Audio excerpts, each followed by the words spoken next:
তার মৌলিক গুণ হলো সে নত হতে চায়।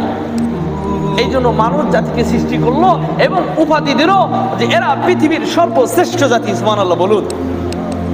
উপাধি দিল কি? এরা আশরাফুল মাখলুকাত, এরা পৃথিবীর সর্বশ্রেষ্ঠ জাতি বলে একটা আবেদ, একটা বান্দা ইবাদত করতে করতে ফেরেশতার থেকেও উপরে পর্যায়ে চলে যায়। সুবহানাল্লাহ বলুন।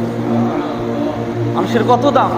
এক সময় জঙ্গলের সবচেয়ে হাইওয়ান জানোয়ার চিতাবাঘ 1 ঘন্টায় 70 মাইল বেগে চলে। কত মাইল? 70 মাইল। এ ভাবলো আমরাই পৃথিবীর শ্রেষ্ঠ জাতি।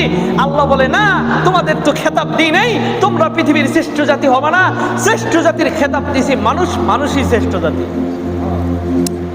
চিতাবাঘ কই মানি না। কি কয়? মানি না, আমরাই পৃথিবীর শ্রেষ্ঠ জাতি। কি লেগে শ্রেষ্ঠ জাতি? বলে মানুষের থেকে সবচেয়ে দ্রুত গতিতে আমরা দৌড়াতে পারি। 1 ঘন্টায় 70 মাইল বেগে চলে। কত মাইল?